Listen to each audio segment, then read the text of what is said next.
This is Orson Welles, speaking from London.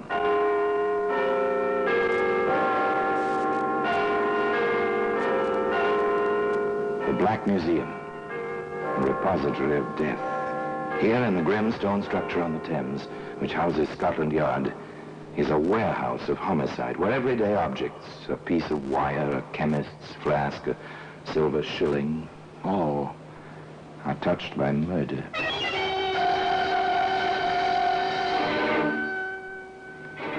Here's a bathtub. It's a familiar object. This is an old-fashioned one, a ball and claw-footed bathtub without plumbing connections. It's kind our fathers and mothers knew about. Into this they poured the Saturday night water by hand. Some liked it cool, others liked it hot. There we are, dear. That hot enough? If you think so, darling. Oh, you're the sweetest. I wonder how I had the luck to marry you. Part of my job, dear, taking care of you. And one day soon, we shall have a tub with taps. One of the new ones. You'll see. Well, today, the bathtub can be found in the Black Museum.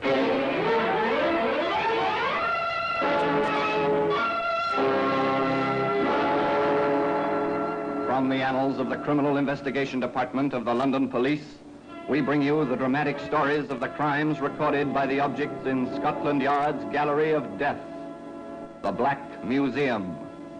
In just a moment, you will hear The Black Museum, starring Orson Welles.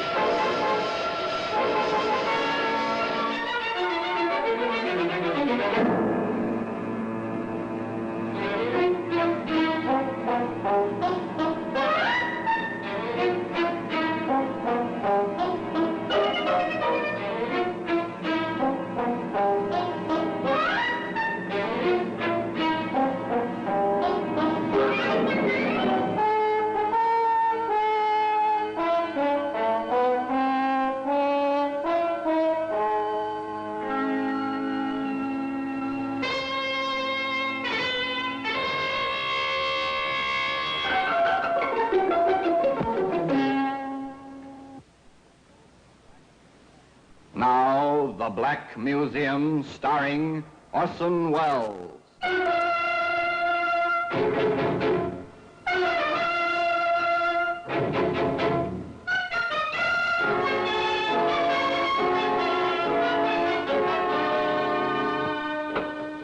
Here we are. Here we are in the Black Museum, Scotland Yard's mausoleum of murder. Here lies death. Like the ordered rows of markers in a military cemetery, the white cards of the black printing line the silent shelves, the cabinets, the crowded floor, each card identifying a means to murder. A lovely wine glass here, beautiful ringing crystal. Yet in that sound was terror. In this glass was poison and horrible writhing death. Now here we are, here's the bathtub. So innocent, even comical. Basis for 1,000 jokes, foundation for laughter, circa 1910. No plumbing attached, of course. One poured the water in from buckets and pitchers. Truly an effort, the use of such a tub as this. Definitely a matter for an interior, not for an exterior. Certainly not for a garden like this, where in the peaceful year of 1910, Edward Jones read aloud to his wife, Evelyn. Friendship is constant in all other things save in the office and affairs of love. Therefore all hearts in love use their own tongues. Let every eye negotiate for itself and trust no agent. For beauty is a witch against whose charms faith melteth into blood. This is an accident of hourly proof which I mistrusted not. That's Shakespeare's Much Ado About Nothing, my dear. Like it? You read so well, Eddie, darling. So well. I do like it here, Evelyn. I wish nothing ever interrupted us. But, as the bard said, the world is too much with us. You make that sound as if you were going off on another trip. Are you, darling? I'm afraid so. That case for Mr. Carter, the Ming Dynasty cherry water bottle, remember? I've heard of one up north. Oh, dear, I wish I could run an antique shop without these interminable trips. But I suppose there's nothing for it. Too bad. Poor Eddie, poor Evelyn, separated so often and for such long periods. But business is business, and a living must be made. Eddie bids his wife a fond farewell and proceeds on his way to a middle-sized city. And there he walks the street, enjoying the sunshine and the crowd, when suddenly... Ed! Oh, Ed, darling. Oh, at last, after all these months. Oh, Ed. Wait, what? Anne, oh, my darling. Oh, Eddie. Oh, it's been so long and no word. I thought you might be dead. Of course not, darling, like the bad penny. Why, I was hoping against hope I'd find you any minute. I went back to our place, but you'd gone. A new landlady, no information. Oh, but what happened, darling? You never wrote, and I waited and waited. Yes, it was an accident, darling. Blow on the head. Amnesia. Only a few days ago, I came back to myself. Oh, my poor darling. No matter, darling Annie. We are back together. Once again, we are husband and wife. So that's the little game, is it? A wife in every city, is it? Well now, Mr. Edward Jones, what's the idea? What can this get you, besides a heap of trouble and stiff prison sentence? What can it get you? There we are, Anne, my dear. I've signed mine. Now you sign yours. You see? Ladies are first, except in getting off trolley cars or signing wills. Oh, Eddie, you are sweet. There we are.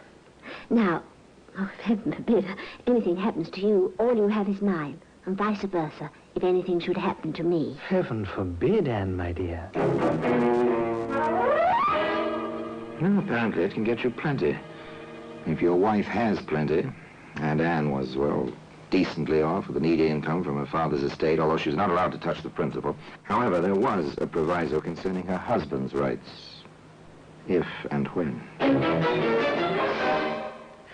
I'm horribly upset about it, Doctor. Here she is, apparently in perfect health. She has an awful fit, and all she remembers about it is a slight headache. She's my wife, Doctor. These things happen, Mr. Jameson, I can assure you. Oh. So Eddie Jones is Eddie Jemison hereabouts. Ah, that's interesting. Nothing. I found absolutely nothing physiologically wrong with Mrs. Jameson. She's in perfect physical health. Now then. But how can I be, Doctor, when I have these terrible fits? There are such things even we doctors don't know yet, my dear. Such as the reaction of the human mind to great stress. And you've been through such stress with Mr. Jameson missing so long. But what can we do about it, Dr. Margetson? Oh, just rest, relaxation, quiet, peace. Most important, relaxation. Now, I'll prescribe a mild sedative each night before sleeping. So simple, so easy, so diabolical, and so considerate. No, Anne, darling, you mustn't even fetch your own bathwater. There we are, almost full, and nice and warm. Just right to relax in, just as the doctor ordered. Oh, Eddie, I don't know why you do all this for me. I don't do half as much for you. You do, darling, just by being. You know that, don't you? No, I say it 100 times a day. Eddie, you're sweet. All right, my dear. Now step in. I'll help you. Take care. The water may be hot, and the tub may be slippery. There we are, dear. That hot enough? If you think so, darling. Oh, you're the sweetest. Oh, I wonder how I had the luck to marry you. Part of my job, dear, taking care of you. And one day soon we shall have a tub with taps, one of the new ones. You'll see. Ready to sit down, darling? Mm-hmm.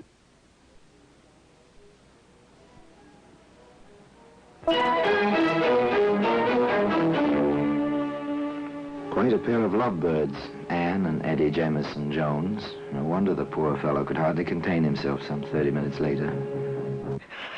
I went out for a minute to make the tea. Doctor, how could she go so quickly? It is strange, but certainly an accident. I barely turned my back, just put some water on in the tea kettle. And when I returned, there she was, floating face down in the water. Doctor, can't you help her? Calm yourself, my boy. Your wife is past help now.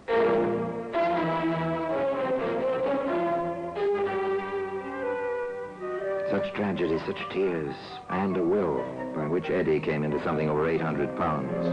In 1910, that was a fair amount of money. Enough for a man to live on with his wife for quite some time, while he read Shakespeare aloud in a quiet garden.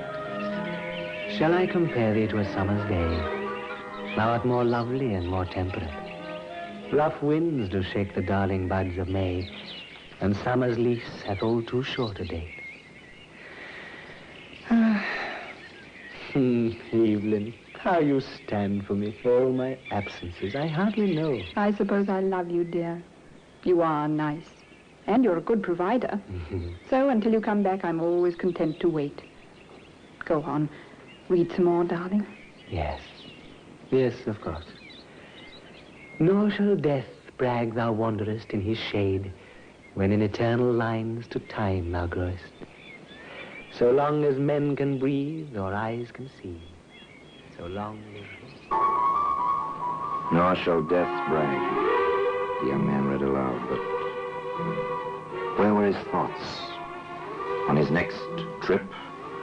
On the story he would invent? And which story? To which woman? His ever-faithful Evelyn, or young Libby, whom he took to wife some 2 months later? So this is the bride, Mr. Jameson. This is Mrs. Jameson. Isn't she lovely? Oh, Eddie, stop it. We're only married a few hours, and you're embarrassing me already. My deepest apologies, darling. Are our quarters ready? Oh, they certainly are. I'll let my boy help you with the bags. It's not every night we have a bride and groom in this house, you know.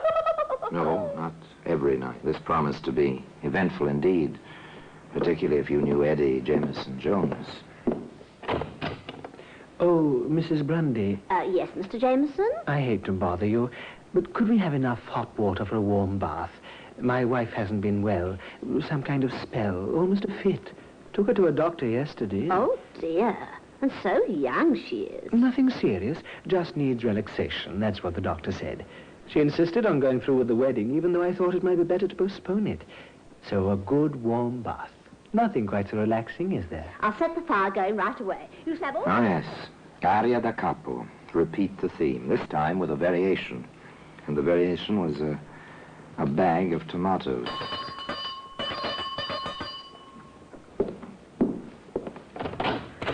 Oh, Mr. Jameson, I didn't hear you go out. I just ran out while my wife was in the tub, picked up some tomatoes. Fried tomatoes are her favorite dish. And I thought, well, tonight or all nights, she ought to have them. If you don't mind fixing them, Mrs. Grundy? It'll be a pleasure, Mr. Jameson. I'll have them ready with your dinner, never fear.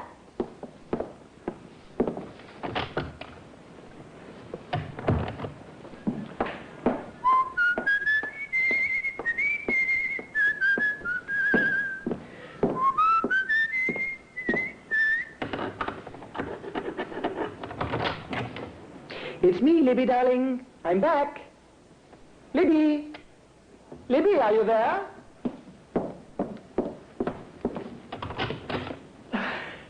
Good heavens! Mrs. Grundy, help! My wife! My wife is floating face down in the tub! She's dead! My wife is dead! And today, you can see that same bathtub in the Black Museum. In just a moment, we will continue with The Black Museum, starring Orson Welles.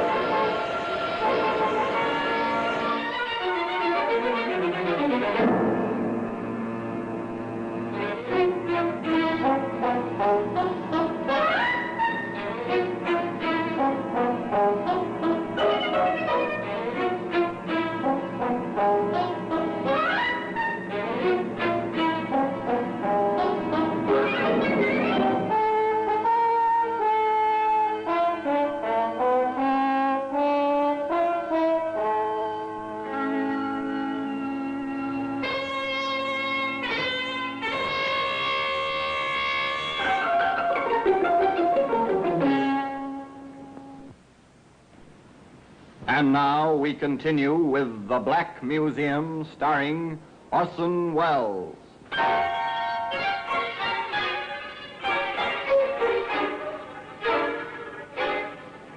Yes, the girl was dead, floating in the bathtub, face down, just as Anne before her. And Eddie, he was stricken, heartbroken as a bridegroom ought to be. My poor Libby, to die alone like that on her wedding night. So good, so sweet, so eager for life, and so in love with me. Even insured her life for me just before we married, as if she had a premonition almost. £750 insurance is a comfortable sum. Man and his wife can live in their garden quite decently with a sum like that for quite a few months in 1910. But it seems one can grow a trifle bored, even with a garden and Shakespeare. How do you feel now, dear? A slight headache, that's all.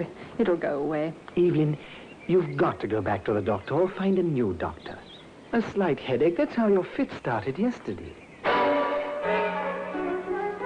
No, he's not trying the same thing again. But he seems to be. Of course, he's had two quite successfully accidental deaths in his life so far. Perhaps a third, but that's not possible. Or is it? Almost ready, Evelyn? In a minute, dear. Better come while the water's hot. You know what the doctor said about relaxing? Hurry now, darling. It's steaming, but not too hot. All ready, dear? All right, dear. There's not that much hurry. Oh, dear. Who's that now? Wait for me, darling. I'll help you get in. The tub may be slippery. One day we'll have a modern tub with taps and hot and cold running water. You'll see. Now, don't try to get in without me.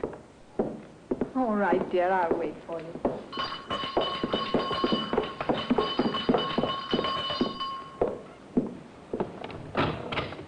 Yes?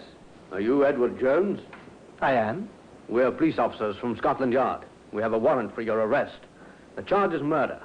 I must warn you that anything you say may be taken down in writing and used in evidence. Please come quietly.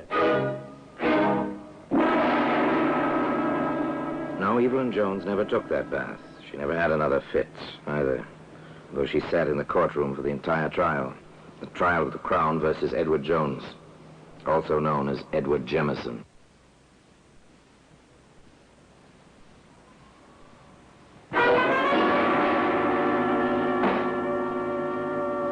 May it please your lordship, gentlemen of the jury, this is a peculiar case.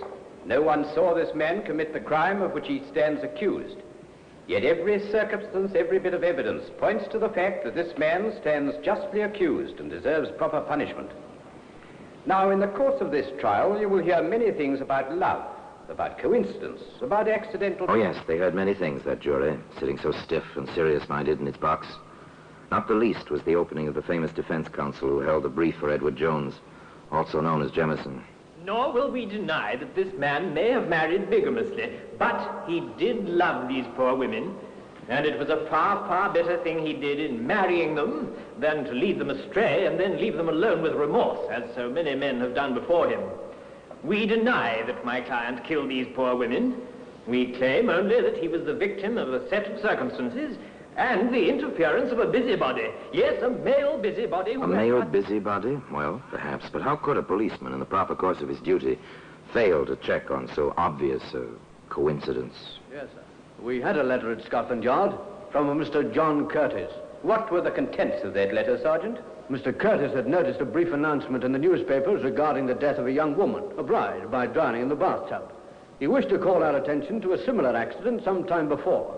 In both cases, the name was Jemison. You saw this letter yourself? I did. Is this the same letter? It is, sir. I offer this letter in evidence, your lordship, as Crown Exhibit A. It went on like that, slowly, carefully, plugging all the holes as they went along.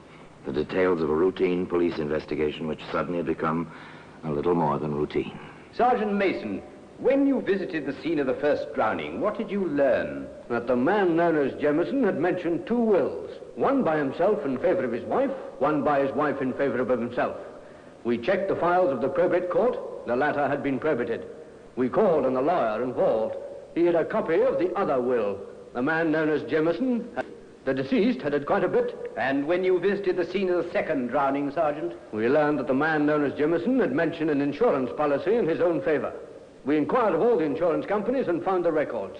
He had received some £750 following the death of the young... The first point established. Motive. Money. Over 800 from Anne, 750 from Libby. Almost £2,000 in all. That's a substantial motive. The questioning of Sergeant Mason went on. Now, in the matter of tracing this man Jameson, what did you do? Just routine, sir. We checked the mailing address at the insurance company and found it to be the same as the house where the second woman had died. There, we discovered a forwarding address, a postal box. We covered that box. I watched it myself, sir. And when this man known as Jemison came to open it, I followed him. He went first to an antique shop, then to his home. Having located him, I made some quiet inquiries and learned that he was known as Edward Jones.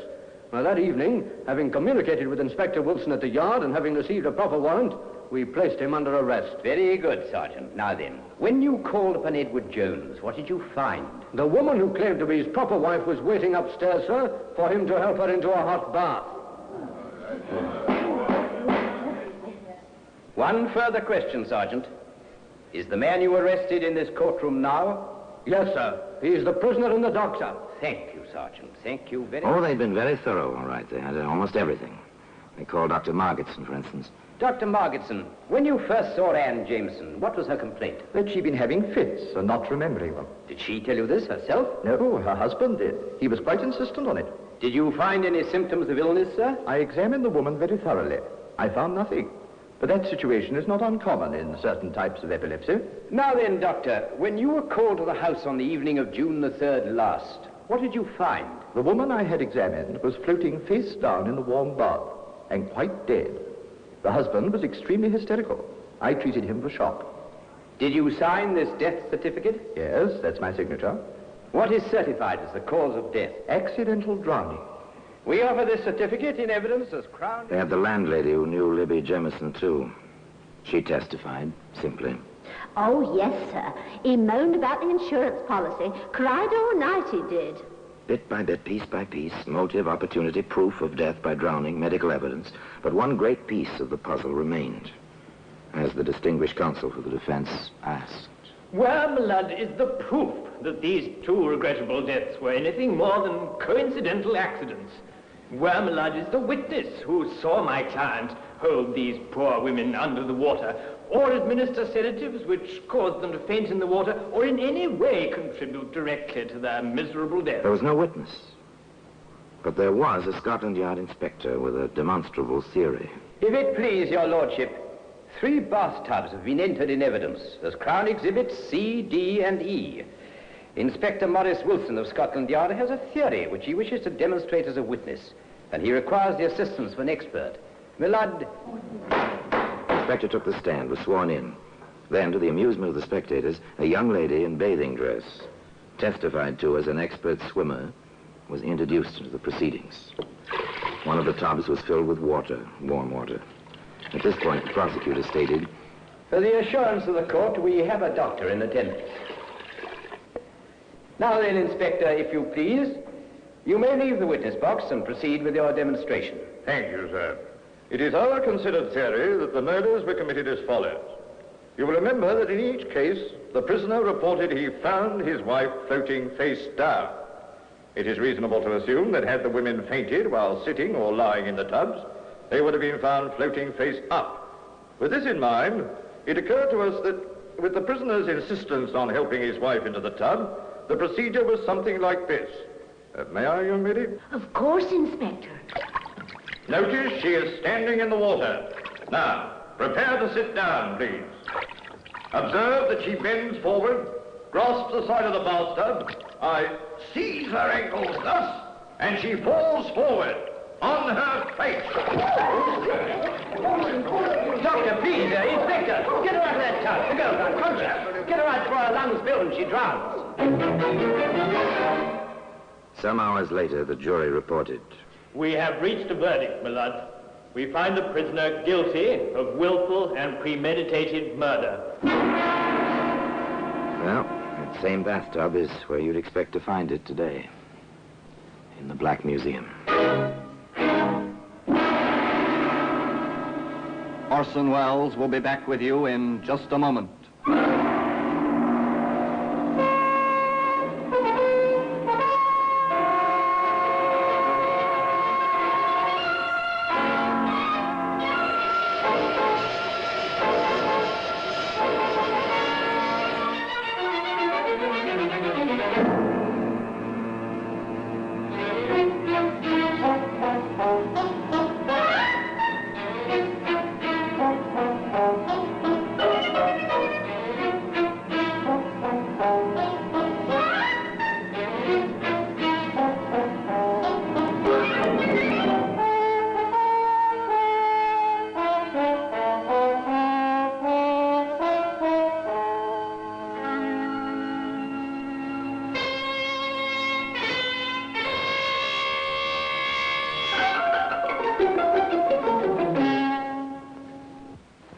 Now here in person is Orson Welles. Eddie Jones, in spite of his common name, was an uncommon man.